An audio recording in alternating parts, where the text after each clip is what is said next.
Assalamualaikum warahmatullahi wabarakatuh. Dalam video kali ini kita akan membahas 5 tokoh filsuf alam beserta pemikirannya. Siapa sajakah mereka dan bagaimana pemikirannya? Mari kita simak penjelasan berikut ini.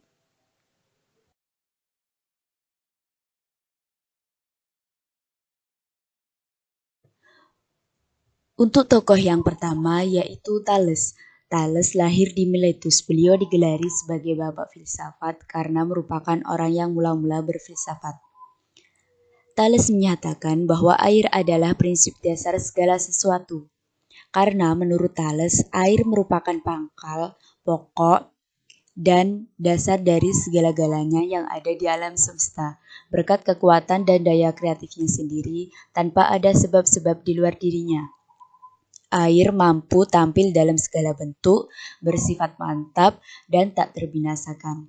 Argumentasi Thales terhadap pandangan tersebut adalah bagaimana bahan makanan semua makhluk hidup mengandung air dan bagaimana semua makhluk hidup juga memerlukan air untuk hidup. Selain itu, menurut Thales, bahwa air adalah zat yang dapat berubah-ubah bentuk, seperti berubah menjadi padat, cair, maupun berubah menjadi gas tanpa menjadi berkurang dari volume maupun kadar air tersebut.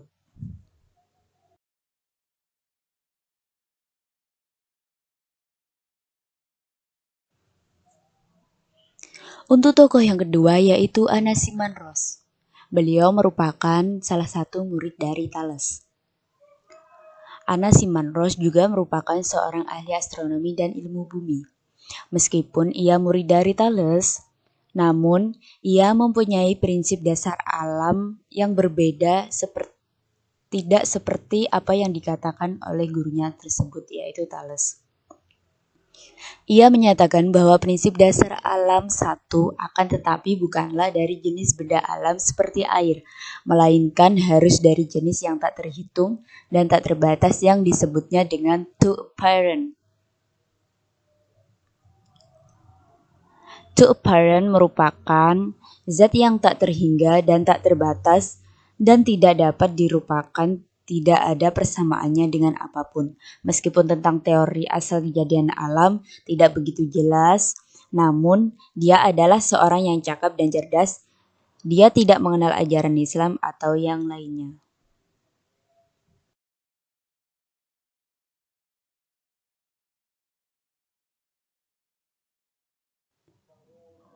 Untuk tokoh yang ketiga yaitu Anaximenes.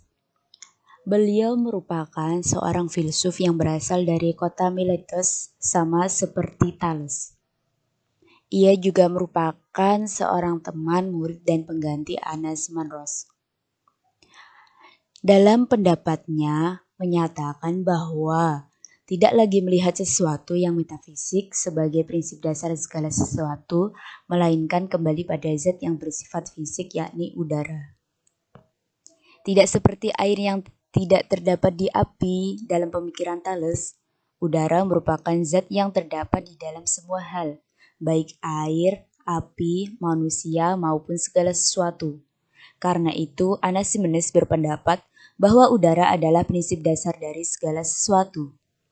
Udara adalah zat yang menyebabkan seluruh benda muncul, telah muncul, atau akan muncul sebagai bentuk lain.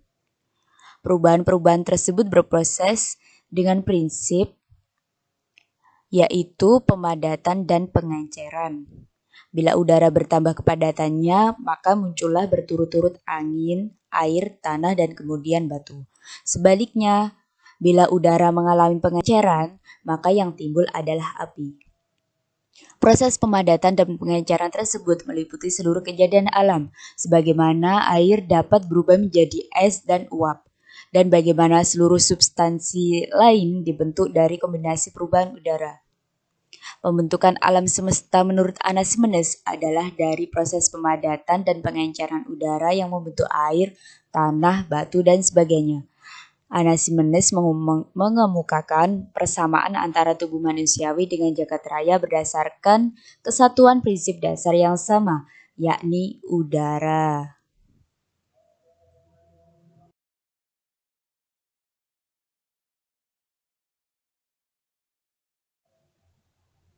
Untuk tokoh yang keempat yaitu Heraklitus. Heraklitus lahir di kota Efesus di Asia Minor. Pemikiran Heraklitus yang paling terkenal adalah mengenai perubahan-perubahan di alam semesta. Heraklitus mempunyai pandangan yang berbeda dengan filosof-filosof sebelumnya. Ia menyatakan bahwa asal segala sesuatu hanyalah satu, yakni api. Ia memandang bahwa api sebagai anasir yang asal pandangannya semata-mata tidak terikat pada alam luaran atau alam besar, seperti pandangan filosof-filosof Miletus sebelumnya. Segala kejadian di dunia ini serupa dengan api yang tidak putusnya dengan berganti-ganti memakan dan menghidupi dirinya sendiri. Segala permulaan adalah mula dari akhirnya, dan segala hidup mula daripada matinya. Di dunia ini tidak ada yang tetap, semuanya terus mengalir. Tidak sulit untuk mengerti apa sebab Heraklitus memilih api, sebab nyala api senantiasa memakan bahan bakar yang baru, dan bahan bakar itu dan perubahan menjadi abu dan asap. Oleh karena itu, api cocok sekali untuk melambangkan suatu kesatuan dalam perubahan.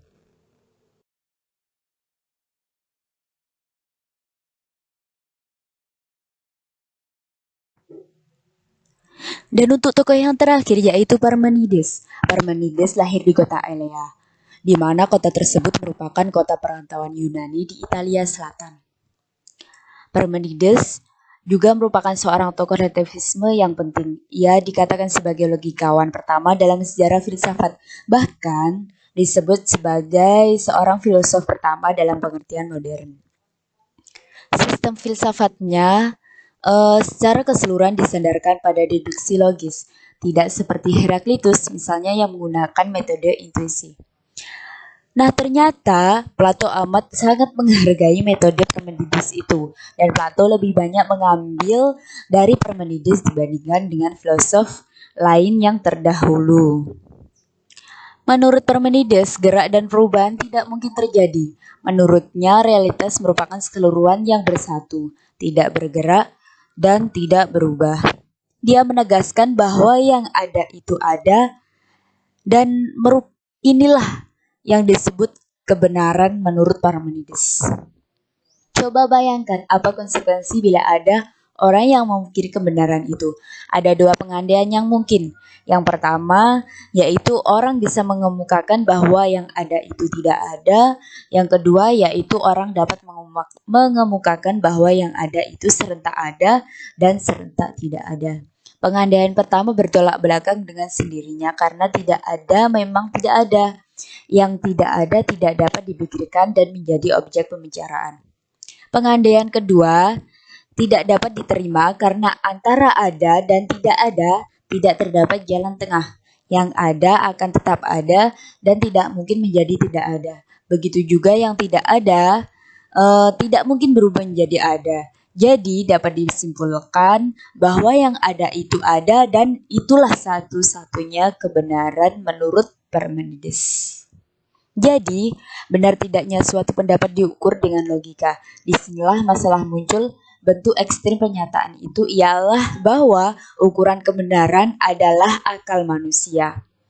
Atau ukuran kebenaran adalah manusia itu sendiri.